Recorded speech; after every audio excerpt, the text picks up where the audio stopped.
journey to TikTok actually started as a real estate channel. So, hey kids, like, let's do like science videos. I'm like, stop that. Focus on myself. Please forgive me. I even have goosebumps right now. So I need to get on social media if I'm going to. That's really hard. Like with one kid, you can do anything. It's. As a single parent, it's crazy. I went through a crazy breakup. What the hell was that? I've dropped out of school. I didn't trust myself. I didn't love myself.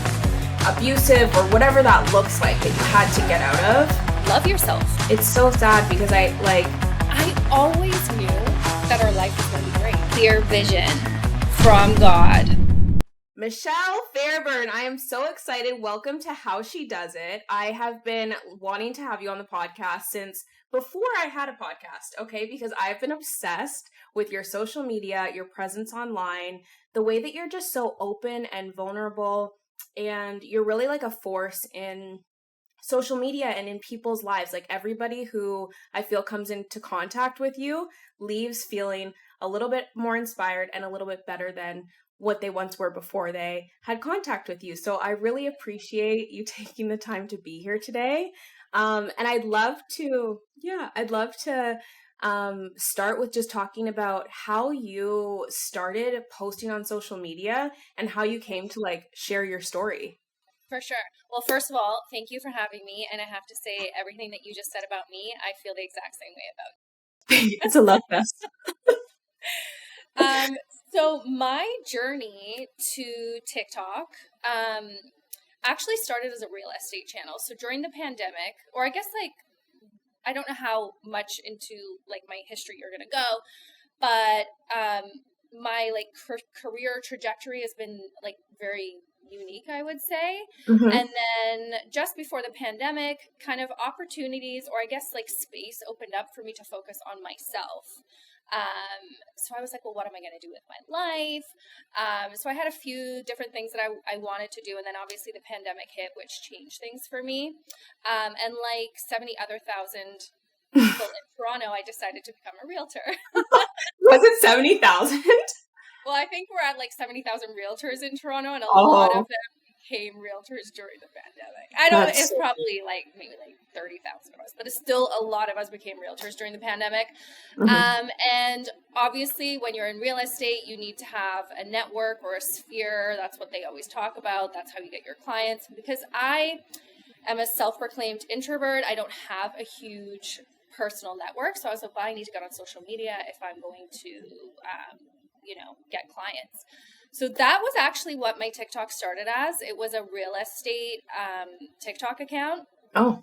And, but it's funny because I started doing real estate content, but people always were just like more interested in me as a person and my family dynamic, right?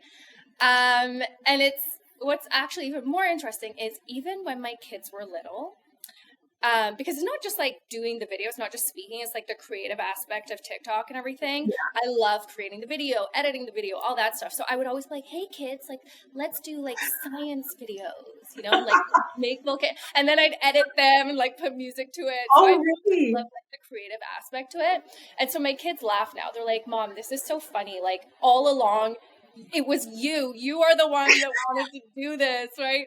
I'm like, yeah, I did. So anyways, it kind of like slowly, and it was a slow like move into family content or like lifestyle content. But that's how it started. It was like real estate, and then it slowly shifted into this. And I don't know if they've mentioned to you, but I've mentioned it on TikTok. It's, it's always funny, like seeing how you get to a place and then like looking at it retrospectively and seeing like, oh, like this is actually how it's always meant to be. Yeah. Like, and it's funny seeing like your journey, and it's like, oh, like you get little roadblocks or opportunities, and they all kind of steer you into this place that you are now, which is where you're meant to be. Mm-hmm. And years ago, I was in church and I was praying to God, and it was like around the time where it was before the pandemic, when I was kind of trying to figure out what I was going to do for me now that I had this space to do so. And I had this very clear vision from God that it was me in a church. Obviously, I was in the church with a lot of other people, but I was in this church by myself, looking towards the front of the church, and God said to me, I did not put you through everything that you've been through to not share your story and help others. And I even have goosebumps right now saying that, because it's so weird to now look at my career, I guess. I still, it is a I'm like, take the air quotes out. I know, I'm alone. You know, you're looking, exactly. Shut up. I'm like, stop so it's so weird to see it now, because it's like that vision that I had is like when I'm on TikTok, I'm literally there by myself talking, and it's just like the vision that I had. Yeah. And so even times where I get discouraged now with TikTok, like, because you know it's fickle, and it's anyone that does social media knows what I'm talking about. But anytime I feel like that, I always go back to that vision that I had, and I'm like, okay, there's a bigger purpose here, and that's sharing my story. And so, like you said, like my whole thing is when people come to my account, I want them to feel, you know, like it's a space where they're not judged. Your past doesn't define your future. You know, you can overcome obstacles and you can create the life that you want. And so, yeah, that's essentially in a nutshell how I came to TikTok. I love that. And so when you talk about like how you had like space for yourself for the first time, you had your kids very young, right? How old were you? Young. So I always say I escaped being a teen mom by 2 months. I was a teen pregnancy, but I was not a teen mom. That's hilarious. You're like, I broke generational curses. Yes, exactly. So I was 20 when I had Kamaya, and then I was 22 when I had Amoy. Okay, so that is like you, like I really view it because my mom had me when she was 19. Yeah. Pregnant 18, had just turned 19. Yeah. And like we grew up together. Like that's how she really views it. That's how, I mean, it's different for me because that's my mom. And I'm always like, you're Superwoman. You can do whatever. It's such a different dynamic. But she's like, we grew up together. Like I was a baby when I had you. Yeah. And do you think that like when you're thinking right before the pandemic, you're in church, you have this time for yourself, was that the first time in decades where you're like, oh, I think I'm exiting survival mode? Yes. That's crazy. 100%. It was. And again, like how you look back retrospectively and you see everything like God or whatever you believe in is kind of like there's like this force that's kind of like moving you into this direction.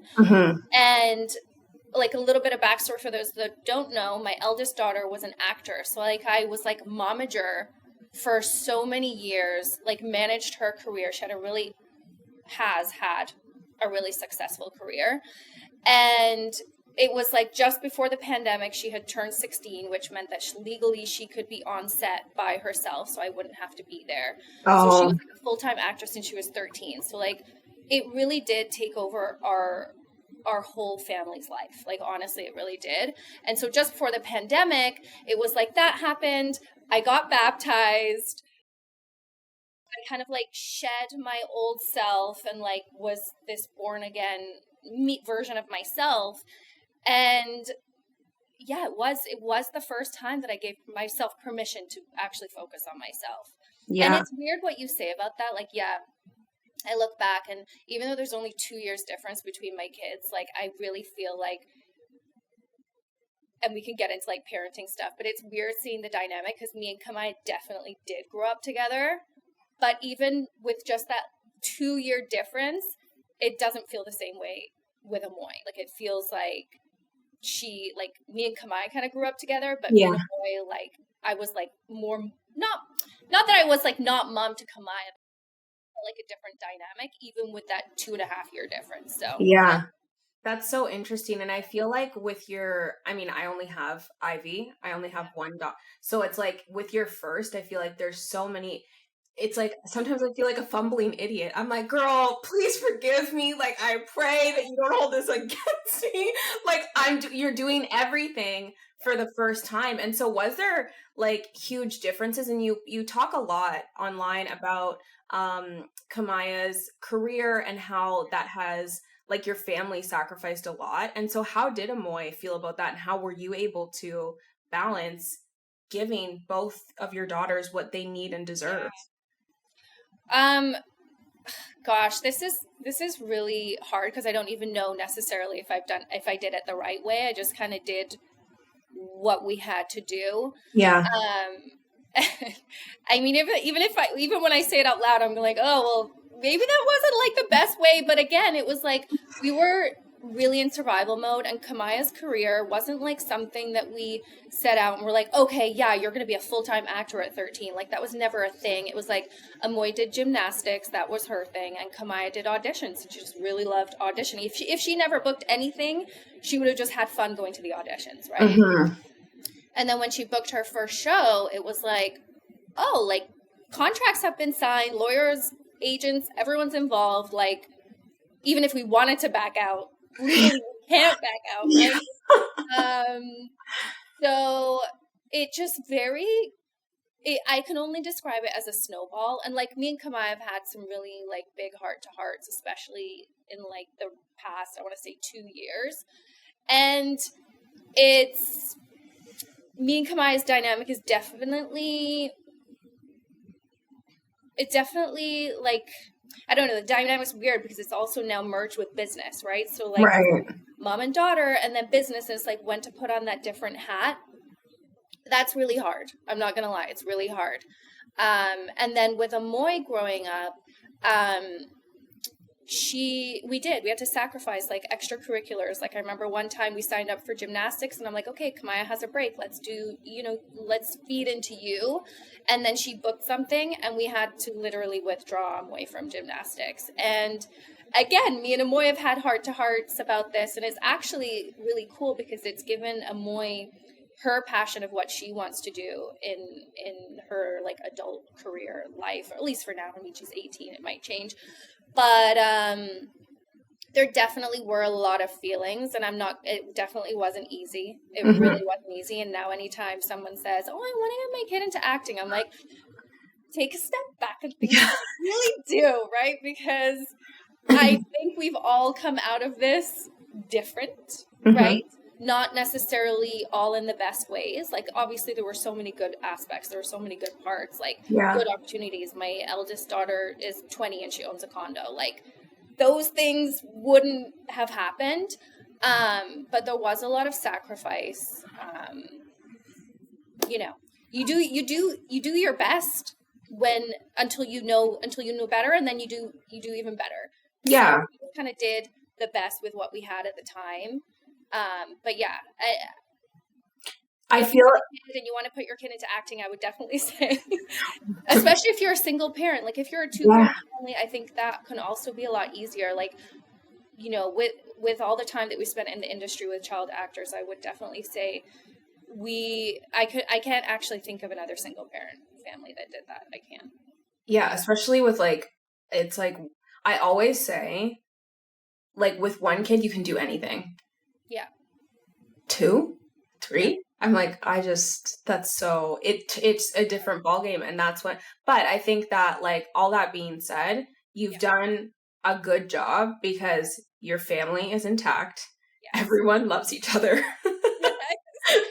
Like there's good dynamics going on, And I think there's like this level of vulnerability you have to have as a mother to be able to have those hard conversations with both of your daughters and say, look, like I did my best and like we can share what worked and what didn't, and like creating that space for your kids to actually talk to you. And do you think that's something that you've intentionally done as they've grown up to create that safe space for them so that you maintain 100%. This close relationship? 100%, especially like it almost feels like, how do I say it? Like, you know how like people talk about like work-life balance? That's like it's not actually a thing. Yeah. I think when you have more than one child, like sometimes one of your kids is going to require more of you at that time. Right. Or they're going to require a different version of you. You know what I mean? And I think kind of, I will say growing up the way that we did, because essentially, we did all grow up together. I think I learned that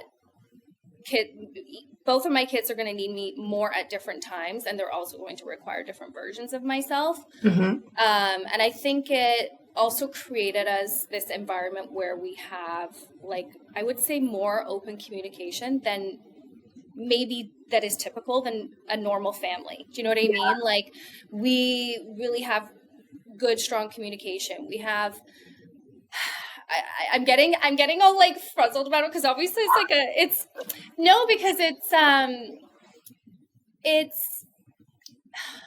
it does bring out a lot of emotion of me. Oh, for sure.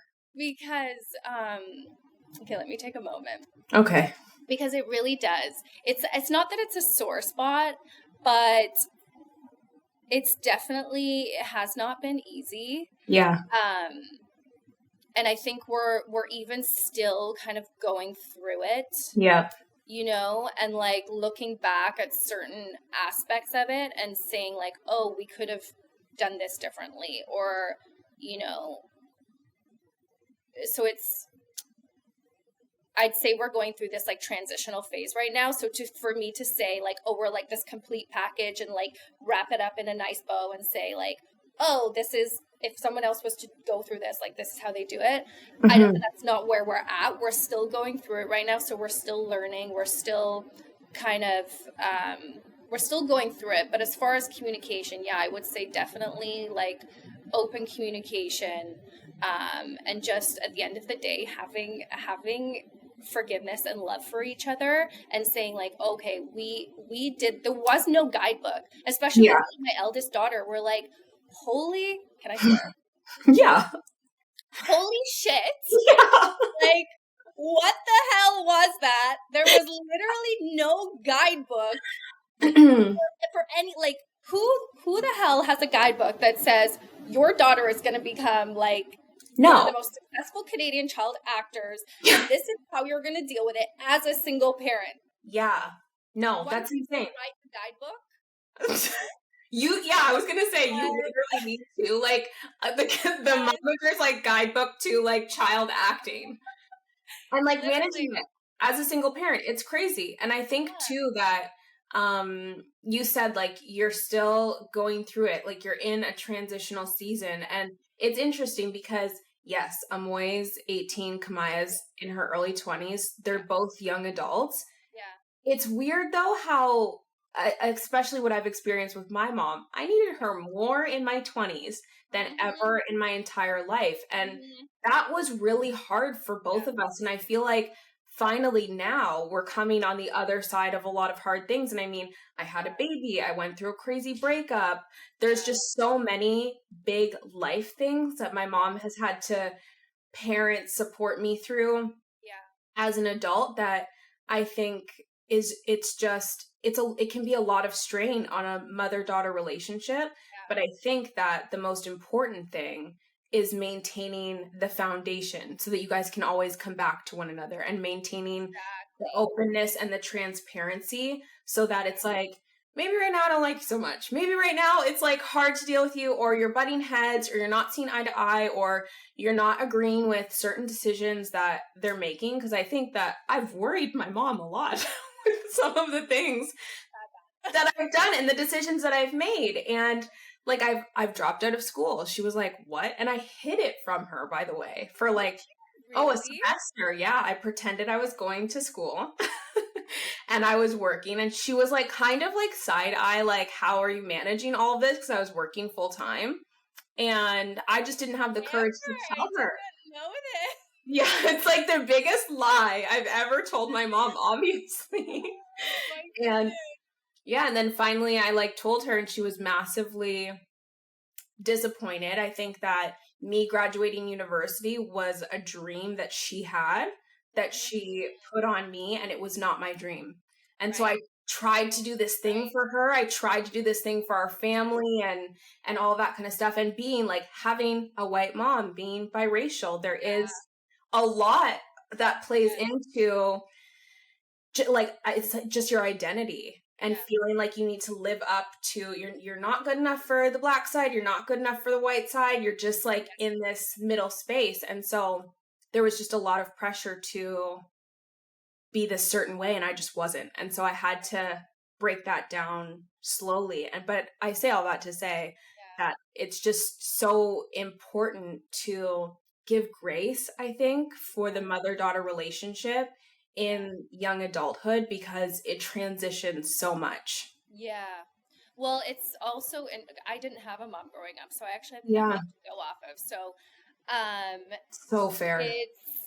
it is hard, like what you're talking about, it like how your mom wanted that dream not only for you but also for a part of herself, right? Yeah. And I always catch myself when I'm doing that because I don't want to do that, like Hmm. especially with Amoy now, like, you know, she's 18, she's taking a gap year but she's going into university, and she knows now, like she is very solid, like she's got to live for her, it can't be what I want, because that is my fear, is like my kids doing something of what I want. And I even tell them, like, I always say, like, even if you make a decision that I disagree with, you know, as long as you are steadfast, solid Hmm. like a tree in Hmm. your decision, even though it's completely the opposite of the decision that I would make, Yeah. I have confidence in you.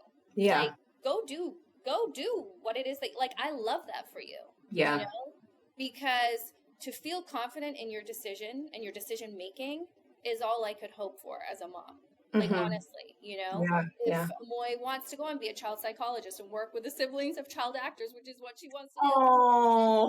go do that, girl. But if she changed her mind during this gap year, or even during her time in university, if she changed her mind and was like solid in whatever decision, like I would fully support that, because I would know she's like, you know, solid in her decision. So I think that is like my only hope as a parent, is just to have kids that truly trust their decision making, Yeah. because I think that is like everything, you know, Hmm. trusting yourself is everything. Because I know, and I share this on TikTok a lot too, and I also hope this is what people take from my social media accounts, is like, for me now, like I'm 40, you know, and like your mom, like a lot of the time when you're a single mom, you're just in survival mode. Yeah. And when you're in survival mode, you're not even like living in your body, you're just like Hmm. doing, you know. And it took me until, and I remember the period of time that this happened. It was, I think I was like 30, 31. And I remember the house that we were living in. And I, before that point, was not in my body. I Wow. truly wasn't. I was not in my body. I didn't trust myself. I didn't love myself. I didn't, like, I just did the if I could trust someone the least amount in the world, it was myself. No, honestly, Wow. I would say like, oh, I'm going to do this. And then I just wouldn't do it. How could I trust myself? And if you can't trust yourself, how can you love yourself? Like, that's a really hard task, to love someone that you don't trust, you know? That is so And true. it's so, it like, when I tell people, when I see people who are struggling or going through the trenches of, and whether they're a mom or whatever, like they're just, you know, in the trenches of life, I'm like, you need, the first step is learning to trust yourself. Hmm. That's the first step, because if you can trust yourself, you can do anything. Yeah. You can I've talked. literally do anything. Yeah. And I think that Yeah. I've talked to my therapist about that, and I think probably, and like, tell me if I'm wrong, but like, choosing a bad partner Yeah. shatters your trust in yourself because you're like, Goosebumps when you said that, because what? yeah, you're like, When what did I do? I look back, Amber, and I'm like, what? Yeah, it's insane. But it really, like, I think that people don't understand, like, once you get out of a relationship, whether it's abusive or whatever that looks like that you had to get out of, Yeah. it takes so much time to rebuild within yourself and even like unlearn. I'm embarrassed to say, but this is the truth, that in past relationships, like abusive habits that men have had towards me, I picked up and then would put onto other people that I loved and trusted because I was like acting out of desperation, and I've had to unlearn those things. And so do you think that that played a huge part in you not trusting yourself, not loving yourself? 100%. 100%. I don't even think it was like a conscious thing for me back then. Like, it Hmm. wasn't like, oh, I chose this partner, therefore I don't trust myself. Yeah. I think it was like an accumulation of just like life, to be Yeah. honest. But now again, retrospectively, like hindsight is always 2020. That's the saying, right? Like you look Mm-hmm. back and you're like, oh, that's why like I did this at ABC.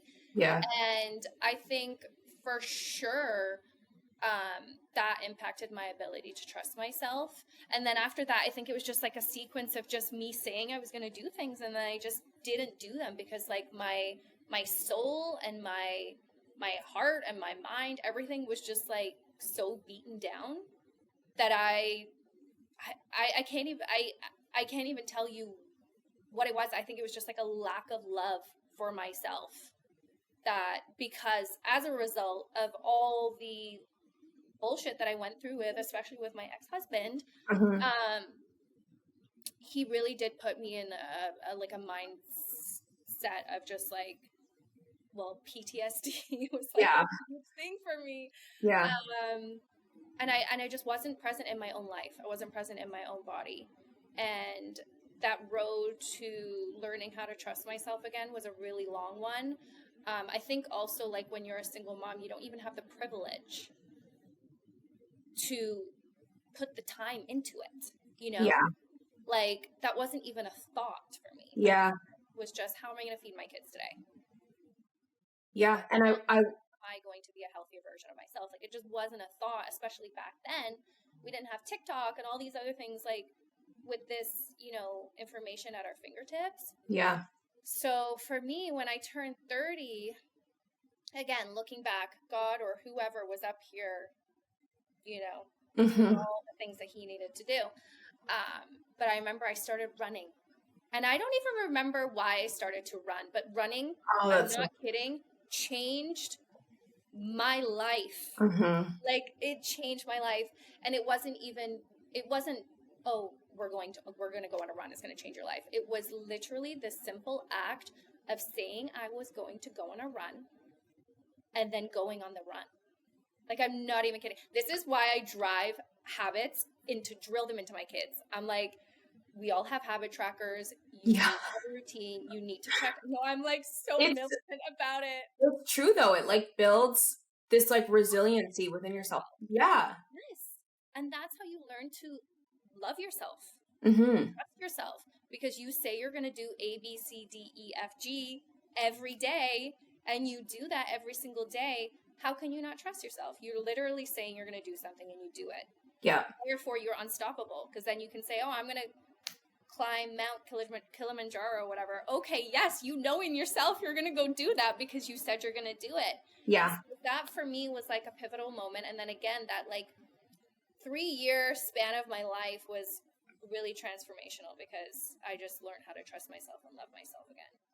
Wow. And so I'm curious, when you say like you wouldn't follow through, like we would say you would do something and you're not going and you wouldn't do it, was that just to yourself? Like you would betray only yourself, and like with your daughters you would keep it up? Oh yeah. Wow. Yeah. It's Only so sad. myself. It's so sad because I like as a mom you're like showing up for everyone else and then you get the crumbs. Exactly. It's, and I look like, even I spoke to a Moy about this yesterday, and she's like, yeah, like I had no idea we struggled. She's like, I had no idea we were poor. I do that to my mom. Thing. And I'm like, girl, like I was literally bawling my eyes out in the bathroom, like with like a carrot in the freaking fridge. We went through this. I tell my mom that all the time. I'm like, yeah, like I really didn't know that we were poor. She's like, girl, you ate Kraft dinner every day. Like, what are you talking about? And I'm like, thank God you're alive.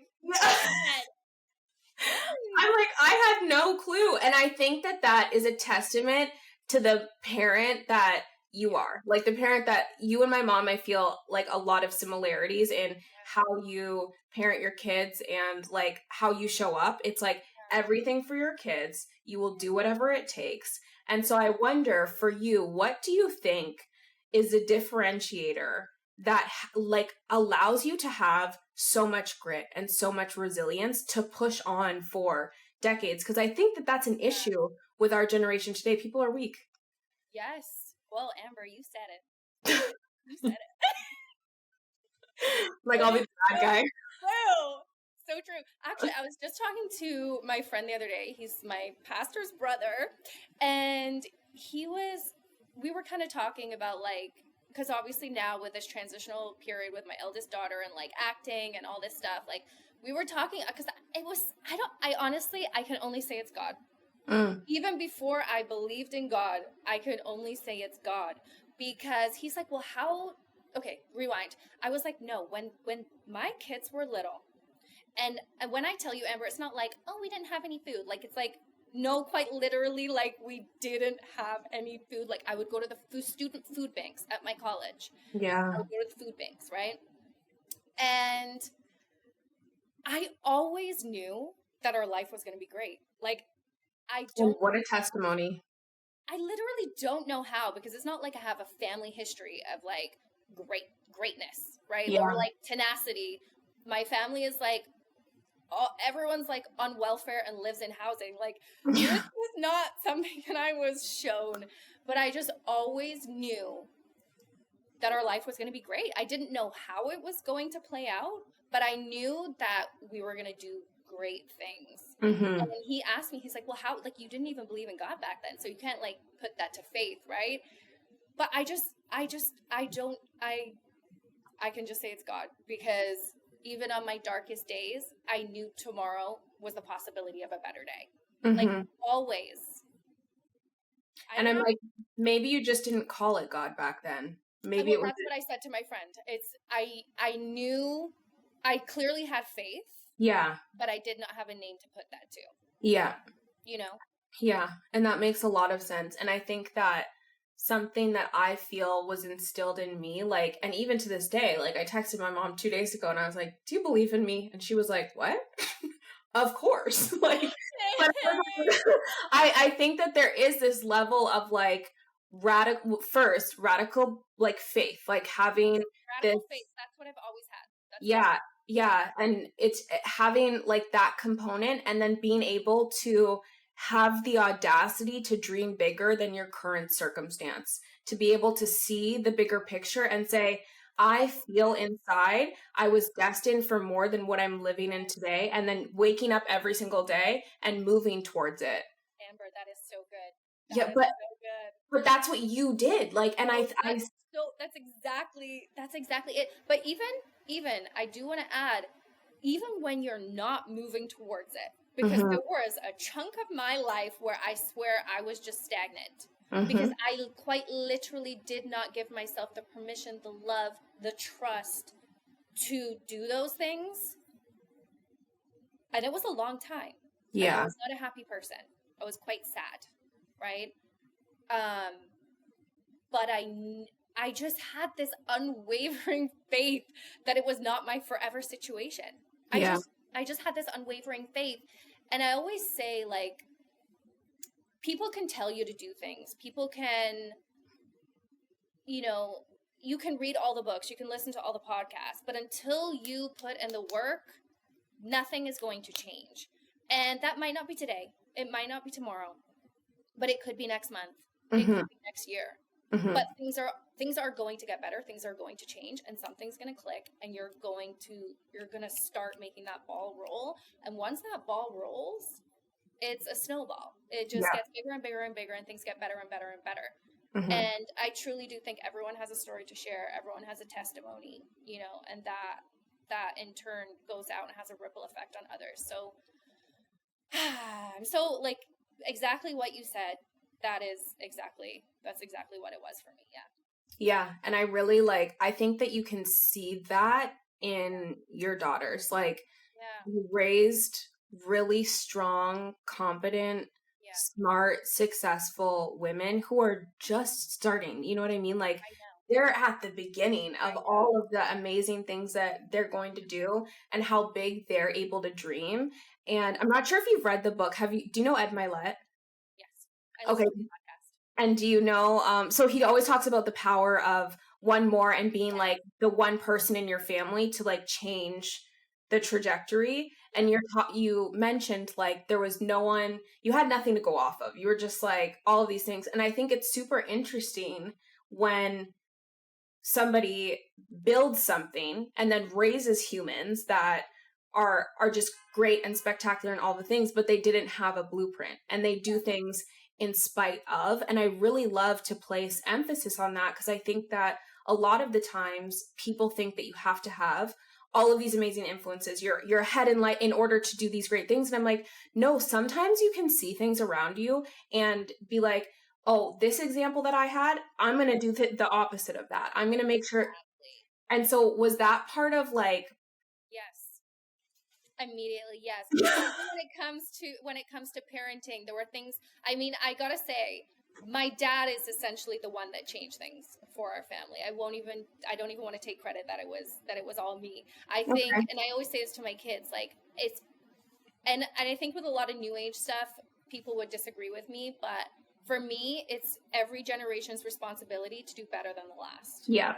That's how I look at it. You know, my dad crawled so I can walk. I walk so my kids can run. My grandkids are going to be freaking soaring.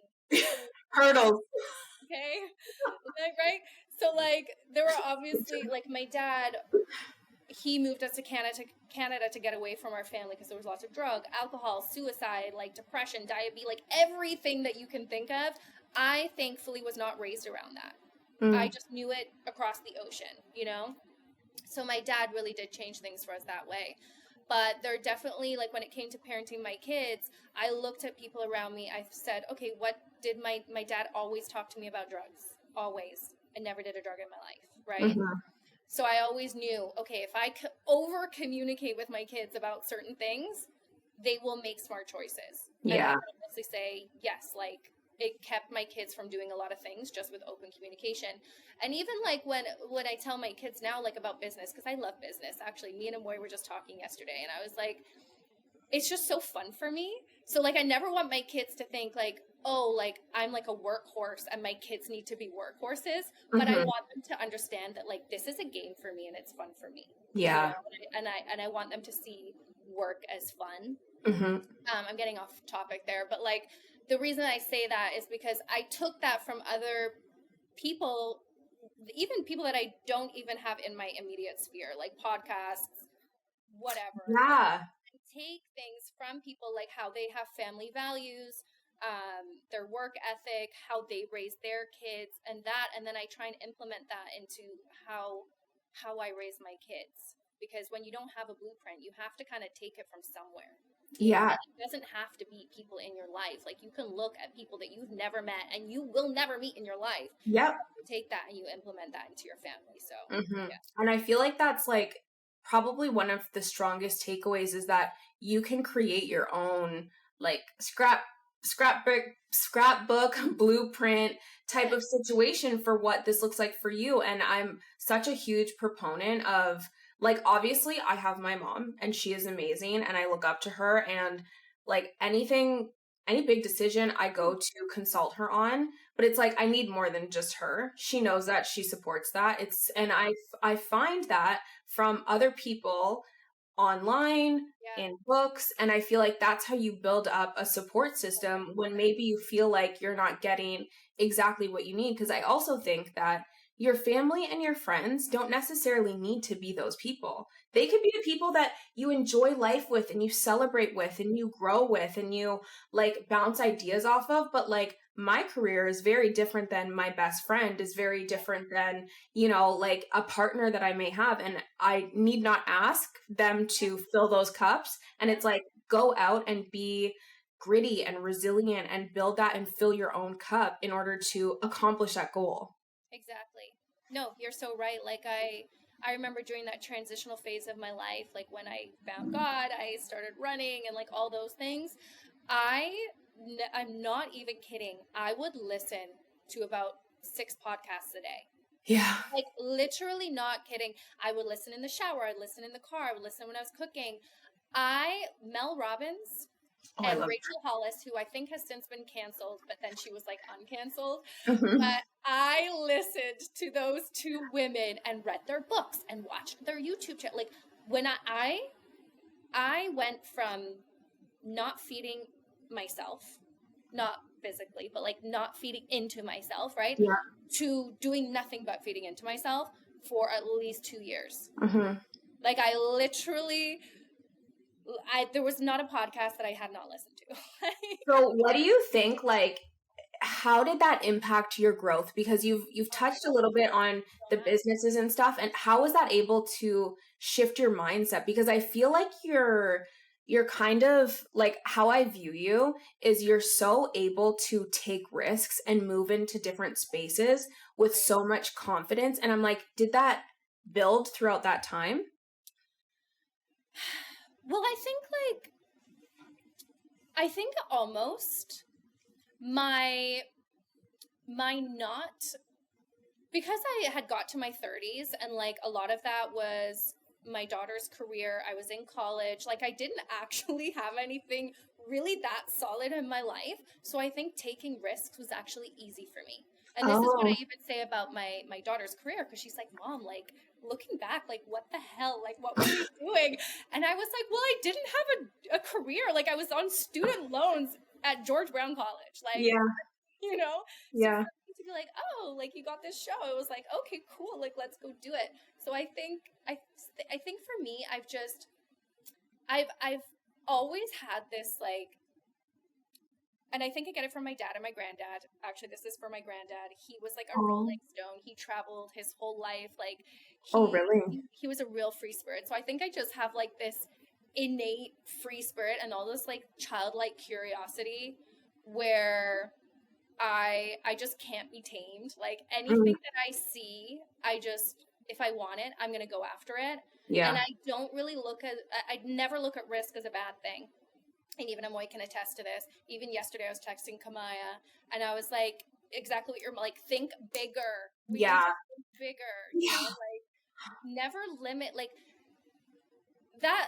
I don't look at risk as this bad thing. I always look at risk as a possibility for something so exciting, something so great, like whether it's impact, income, and then income in turn can have impact. So like for me, risk is just like an exciting opportunity, and I would never ever shy away from an opportunity, like ever. For me, the biggest loss would be saying no to an opportunity. I still feel that. You know what I mean? Like saying no to the possibility of what's on the other side of that risk versus saying no to the risk. Do you know what I mean? Like that would be a bigger risk for me. Yeah, I hear that. And so you love habits. You talk about habits, habit trackers, habit stacking. What do you think are some of the most impactful habits that you've implemented into your routine that have helped you to be successful today? Well, the top one off my mind is physical, like moving your body, whether that's just a walk. Like I used to exclusively run, but now I've actually started doing 45-minute prayer walks in the morning. So I love that. I do 45-minute prayer walks, and I'm telling you, and I don't take my phone, like I don't touch my phone until 8 in the morning. So I wake up at 6:30, don't touch my phone till 8. And I just go out, raw dog nature, like no phone, no music, no AirPods. I'm just listening to the birds. And no AirPods is so key. It is. So key. Get it. Yeah. It is. So I just take these walks and I just prayer, and the amount of clarity that I get on things that are going on in my life, I come back and I'm like, okay, I know what I need to do. So whether it's walking or running, I think moving your body once a day, whether it's 45 minutes, whatever you can, even 20 minutes. Sometimes I just do a 20-minute YouTube video. Yeah. I think moving your body is just key. It's not even about your physical being. It's like what it does on the inside to you mentally, your soul, your everything. What else? Water. I have a track for water, so I drink one of these a day. Oh, whoa. More because you might end up in the hospital, which that was crazy. As TikTok's on, I got attacked by everyone on TikTok. And like a million articles. Yes, it's so crazy. So yeah, I would say moving your body, water. Okay, I'll tell you my habits, okay? So I read for at least 10 minutes a day. Right now I'm reading the Bible from the beginning. Wow. I am.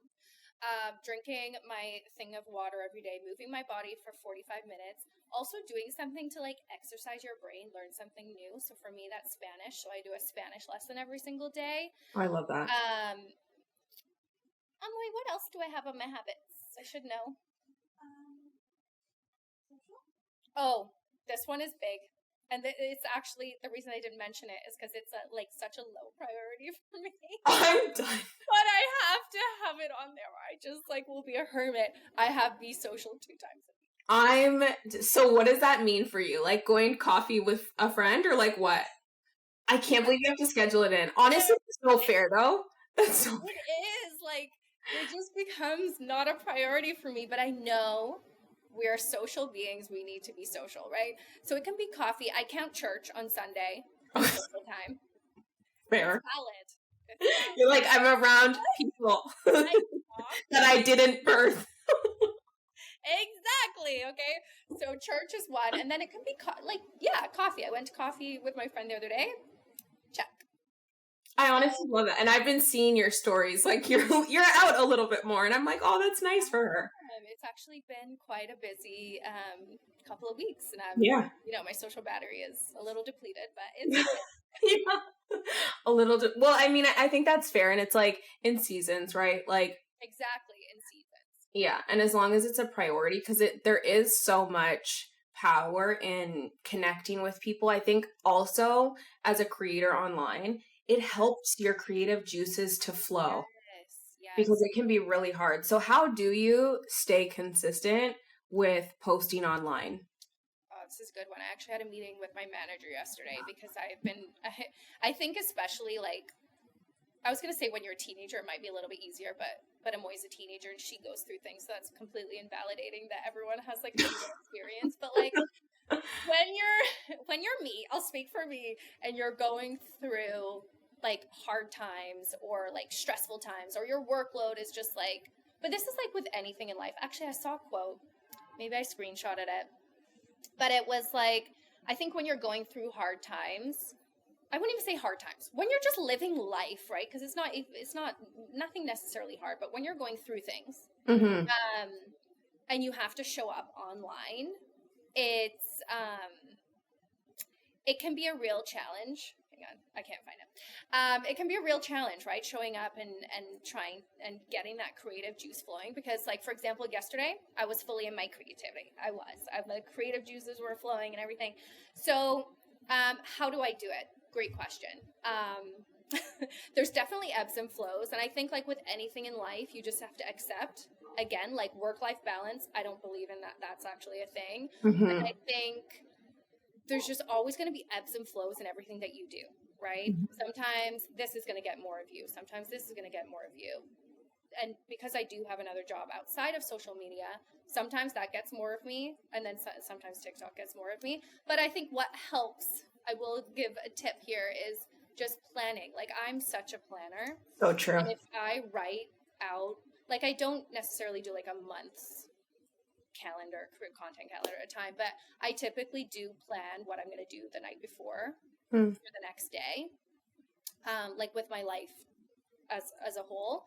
But I think that definitely helps. And then if like on the fly videos, like I get inspired to do this, or like something happens in our life and I'm like, okay, let's do this, but on TikTok, then I'll do that. But I think with anything in life, and Amoy is right there, she can attest to this, like planning, writing things down so they're not just like circulating in your head is the key to everything you do in life. Because this is how I always, and I tell it to Amoy, because Amoy, my kids get annoyed of me. I'm almost 30. I'm like, listen to your mom. Like, anything my mom says, I'm like, yes, ma'am, right away. Yes. No, like they're pretty good, but like, I always take it back. Like when we were cavemen, we didn't have, all the women did was cook the meat and the men went to get the meat. We had nothing else to do. We did not need Google calendars and lists and habit trackers back then. But now we live such a busy lives with so many different parts. Our brains are not equipped to remember, plan, do, execute all of these things. So like if you want to quieten your mind, you best start writing things down. Yeah. That's like my habit tracker is just so I can be a robot. That's Yeah. it. To be a full me. That's literally what it is. It just lets me be a well-rounded person on autopilot almost. Like, okay, like, That's so fair. yeah. And I find that like something I've started to do is like put in, like I used to just like write out to-dos or whatever work wise. And now I do, like, if it comes to Ivy or it comes to my personal life, I'm putting it on there also because I'm like, girl, she's important. Like she's the most important. So put her craft thing on there. Put her, like, there's nothing too small. And I think that it really does help to clear up the noise in your brain so you can just execute. Exactly. I put everything, like what you said, like everything. If me and Amoy want to have like a movie night, we'll Cute. send each other Google Calendar invites. That's so cute. Not even kidding. Because otherwise, also like what you said, like family is a priority. It should be at the top, right? Mm-hmm. And I think if you don't schedule those things in, life will take over and you won't do them. It will fall to the bottom when it needs to be at the top. Yeah, 100%. And so one question that I love to ask my guests is, taking into consideration your life, okay? What advice would you give your past self? I would just say, no, like it goes back to the promises, because I'm telling you, life begins when you trust yourself. And so for me, it would be start small, start making small promises to yourself, and then doing those, and then actually showing yourself love by following through with that promise, and your life will just take off. But if you can't trust yourself, I'm a perfect example. Not much happens. So I would just say start making promises to yourself and then following through, and your life will be great. I love that. And I think too, it's interesting. I meant to say this. You talked about running and how that started to like transform things for you. And now you run, you walk, like all the things. Women store emotions in their hips. So I wonder. I just learned this. Yeah. I was listening to a podcast about this.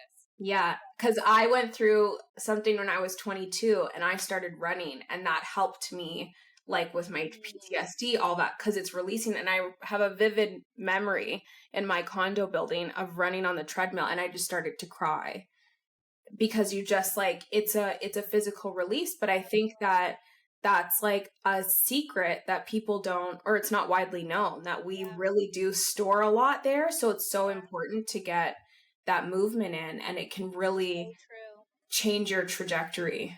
Well, in the podcast that I was listening to, it was saying like how in Latin cultures, African cultures, the women move their hips in like dances, but here we're just, like, so rigid, like we're not moving our hips, right? And they were saying like if you actually look at the studies of women's like mental health in certain countries, we're suffering because we don't move our hips, because like you said, it's all stored in the hips. So that's really interesting. Yeah. That is so, like, you need a physical release. Yeah. You need a physical release because we're just living in these times where like we're not just cooking the bacon, we're doing all of the things, right? Yeah. And like we're bringing home the bacon. We're bringing home the bacon. We're cooking it. We're like using the skin for like we're taking a picture of it. We're telling you how to cook it. Exactly. Like we're doing a lot, and we need to take care of ourselves, honestly. Yeah, I fully agree. And so to wrap this up, I want to give you an opportunity to let people know where they can find, let people know where they can find you online, and a little bit about your platforms and what your purpose is with them. You talked about your testimony and how important that is for you. So I just want to give you the space to talk to the women that are listening right now and let them know what they're going to get from you and your socials. Okay. Okay, I will try. I feel like my content's kind of all over the place, but at the core, so you can find me on TikTok and Instagram at Michelle Fairburn. No underscore, no nothing. And when you come to my accounts, I just hope that I think my TikTok bio says I'm flawed, but it's fun here. And for a while I was like, oh, I don't want to attach myself to like the flawed version of myself, like back in my 30s. But I think we're always like, nobody's perfect. Yeah. But I think I I like that because I like to be a space where women in particular, I think my audience is like 90 something% women, which I love. But I just want to be a safe space for women to come, feel no judgment, to feel completely just accepted and loved, Mm-hmm. Mm-hmm. and and just to leave feeling inspired, whether that's, you know, they're going through a hard time and they can see it, not that we're like perfect or anything like that, but I hope that they can leave knowing that their, and I always say this, their current situation is not their forever situation, and things can always get better, and tomorrow's a new day with new opportunities. And that's just all I hope. That's it. Through sharing my story, I hope women can see that through my accounts. I love that. And definitely, like, what I've gotten from following you is, honestly, I think that you show up in such an authentic way with yourself, your life, your story, your girls, where I'm like, it lets me be a little bit more myself. I feel a little bit more Exactly. comfortable, yeah, being myself and accepting who I am, all Exactly. parts of it. And so I think that's such a beautiful thing that you really do offer your audience just by being you. And I know that there's more technical things that go into it and all of that, but I do, you really are a light, you and your family. Like, you guys are all so special and also unique in your own ways. And I just really thank you for being here today. So thanks so much. So much, Amber. This You're was so welcome. fun. Good.